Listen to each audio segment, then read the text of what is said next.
If you confuse this for masculine traits, then of course you're going to at some point say, well, when my husband's not there, then I am in my masculine. You're not in your masculine when your husband's not there.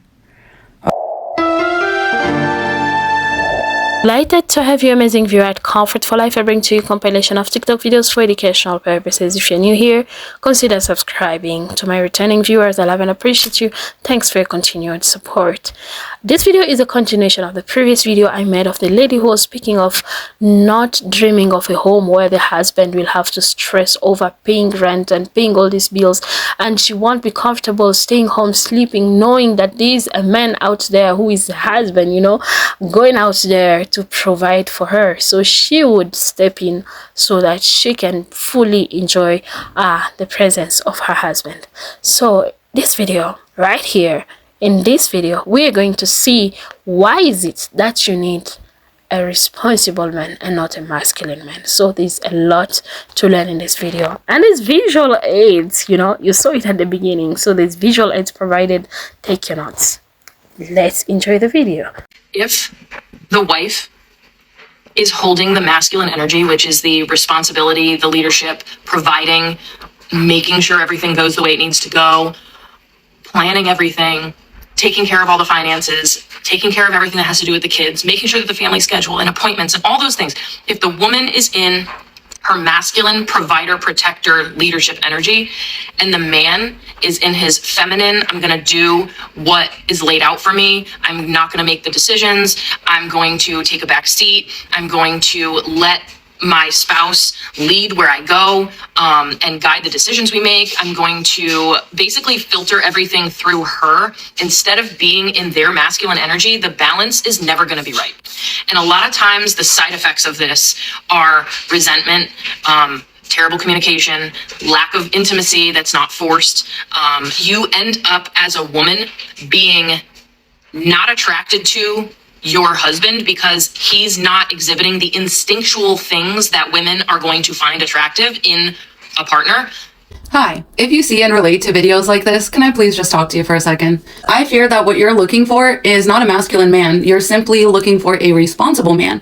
And there's a big difference. And I'm always amazed at how close these types of videos manage to get to the point before just missing it entirely. And I think the original creator hit on a lot of really great points that make a lot of sense and are probably relatable to most women, but it's not for the reasons that you think. I have a visual aid with me. Let me walk you through this. So the first thing that I think people really misunderstand is that the feminine and masculine are just ways of doing things. They are not traits in and of themselves.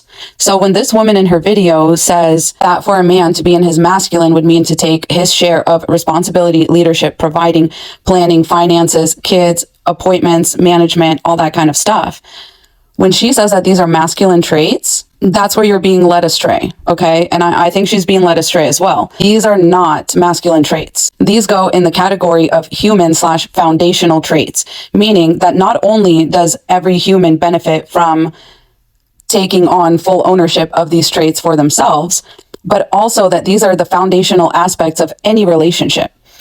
Either the one you have with yourself or one you have with another person. You are not going to have a good relationship with yourself or another person without taking full ownership of these human/foundational traits that you need to have ownership of for yourself. These are not things that one person does or doesn't do in a relationship. These are things that both people do in a relationship and for themselves. So what I find that a lot of people mean when they say men are lacking in their masculine energy is actually that they're lacking foundational skills, like human survival and foundational skills. So when most people say that, oh, men come into their relationship and they're in their feminine energy, they're only referring to this part of feminine energy, which is receiving and being.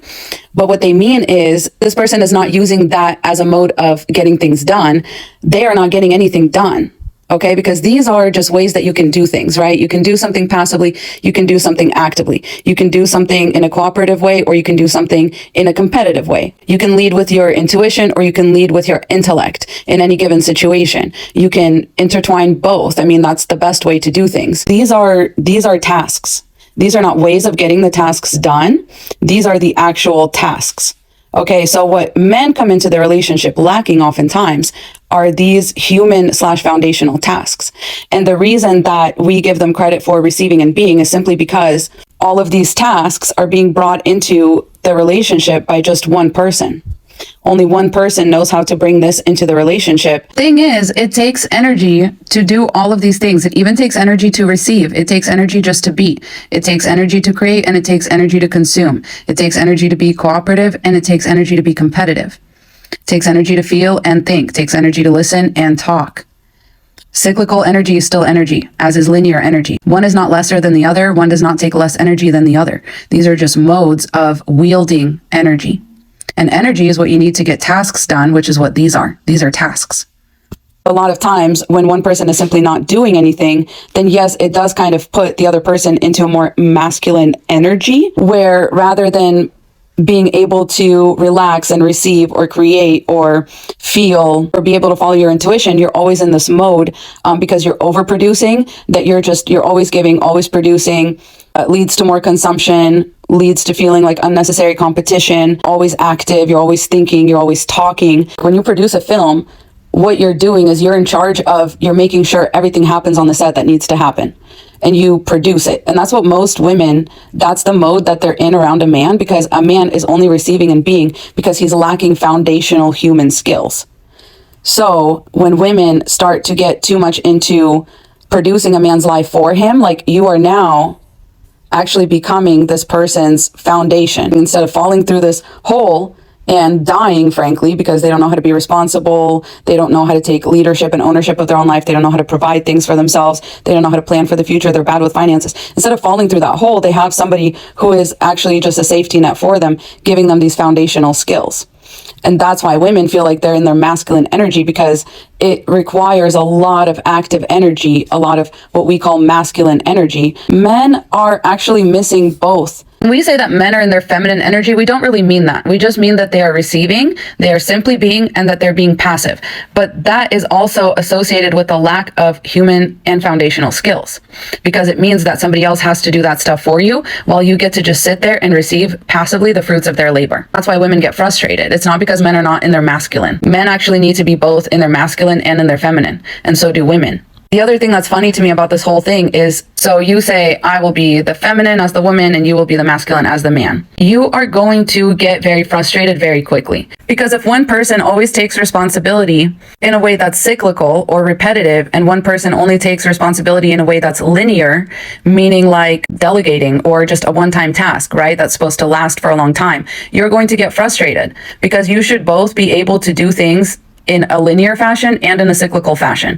If these two energies are just limited to per human, you're going to have a very limited relationship. You are boxing both people in. And it's kind of like you think you're exchanging energies, but you're not. You're actually just filling your pool halfway. With finances, like, so the man is always supposed to give the finances and the woman's always supposed to receive. Because if male responsibility, leadership, and provision is all about giving and the woman's is about receiving, then we're back in the 1950s. The man goes to work and brings money home, and the woman is never supposed to talk. She's just supposed to listen. She's not supposed to think. She's just supposed to feel.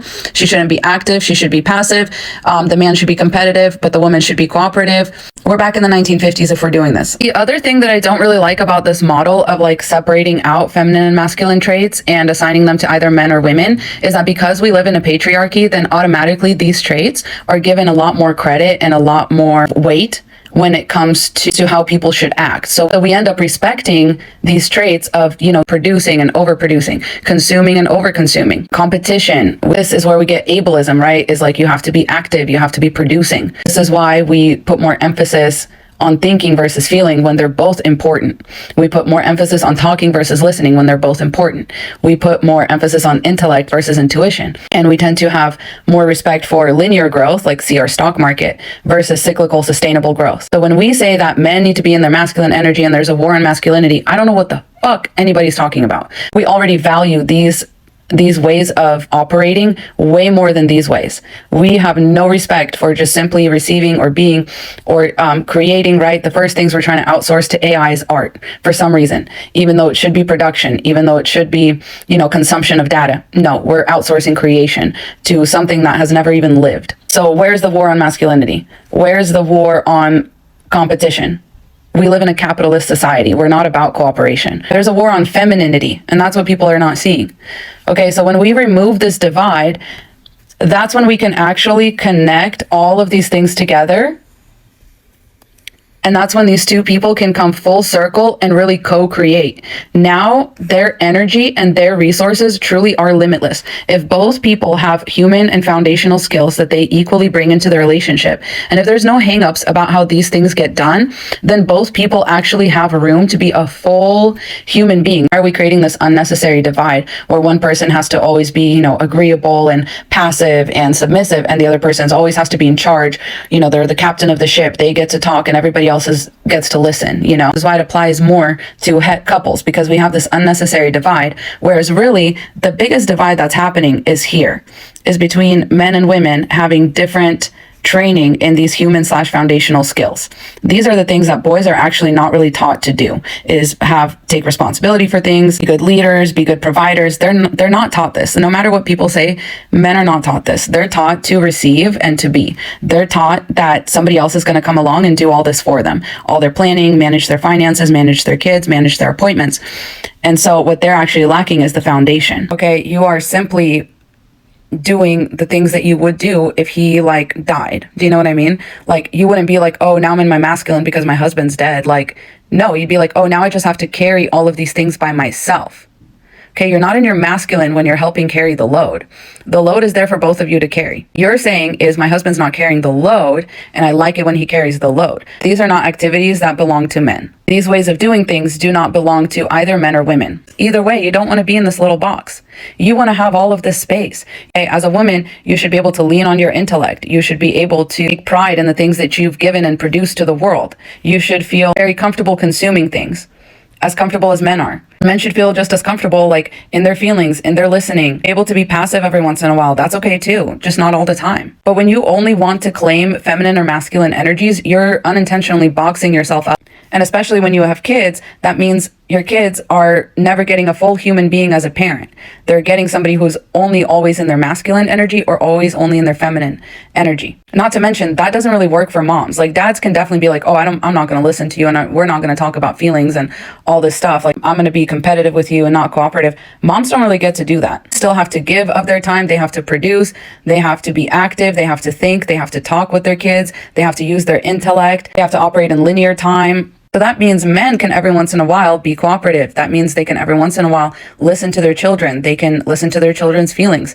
They can learn to tap into their own intuition, or at least respect the intuition of others. That makes a good parent. That makes a good father, because a mother doesn't really have a choice. She's going to have to do all of this regardless. But men, for some reason, have the option to opt out of parenting their children in a holistic way. And that's why a lot of children don't have a good relationship with their dads, because their dads don't listen to them. Their dads don't cooperate with them. They operate in this masculine mode while also leaning on somebody else for human and foundational skills and not really bringing any of those to the table.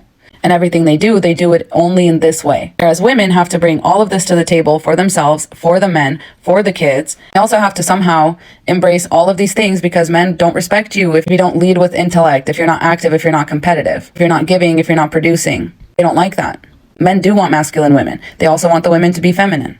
They want both. And women don't get to ask for that. Women don't even get to ask for a man to have his foundational skills in place before he gets into a relationship. These are not masculine traits. If you don't have these, you're not only not in your masculine, you're just not a functional human being. You're a larva, basically, that has to be taken care of. Before you even start talking about masculine energy, you need to get your foundational skills in check if you're a man. And if you're a woman, make sure that you're not confusing foundational skills for masculine traits, because that is not what's at stake here, okay? So the real benefit of being in a relationship is when you split this between two people, then you just have a lot more time. But the reason that women are opting out of relationships is because they're the only ones doing this anyway. Okay, so until men actually learn to bring not masculinity to the table, but they learn to bring these skills to the table, that's when it will become beneficial for women to be in a relationship again. And until then, the only thing we're going to be doing talking about feminine and masculine energies is setting ourselves back about 50 years every time. Okay, so let's think a little harder, let's dig a little deeper, and let's not confuse basic survival traits with masculine energy. Because one way or another, it's unfair to dump all of the work onto one person in a relationship, and it doesn't make sense. But I feel like the reason that this message resonates with women is because most men lack basic life skills, and so they don't help out in that department. So when they do start to take responsibility, it all of a sudden feels like such a sexy masculine thing. When it's really just sexy watching someone be competent, because that's how low the bar is for men. Is that competence isn't even required of them before they get into a whole ass relationship and have a whole ass child or several with somebody who's going to be expected to drag all of that load on their back. Women usually do everything. They usually produce the entire living situation for themselves, for their man, and for their children. And they're run down, they're exhausted, and they're resentful. So when men start pulling their weight around the house, all of a sudden the woman is happier, a lot more excited about intimacy, a lot less tired and cranky and resentful. And it has nothing to do with her being in her feminine energy. They're also forced to be in their masculine energy, and they're also forced to carry the entire domestic load. So it's kind of like, what else? When somebody comes along that actually shares all of those responsibilities equally, then that's sexy. That's a man that you want to be intimate with. I hope that helps. I love you. Godspeed. I hope this video was beneficial to you as far as it was for me. I've learned a lot. So responsibility isn't masculinity. So you, if you're a woman, you can also provide. That's who we are, you know. If your husband isn't around, could you say that you are masculine because you're providing for the family? So yeah, I've noted mine. Yeah, I don't know what's your take home on this. I've learned a lot from this video. It was beautiful. And marriage is partnership. I can't overemphasize that. Marriage is partnership. Help each other, support each other. Life is stressful. Like on its own, it's stressful, you know. But all the time, we would want men to always be the masculine man. There's, especially African men, you know. African men have to be so masculine because that's how we are taught. Even growing up, yeah, when mothers are raising men, they tell them a man cannot cry, you know, and they grow up with such mindset, saying we have to thrive to this life, and even when things are tough, we pretend. That's why I have men dying of heart attack. Stay safe, reach out. You're a man, but you're a human being. So accept help as well.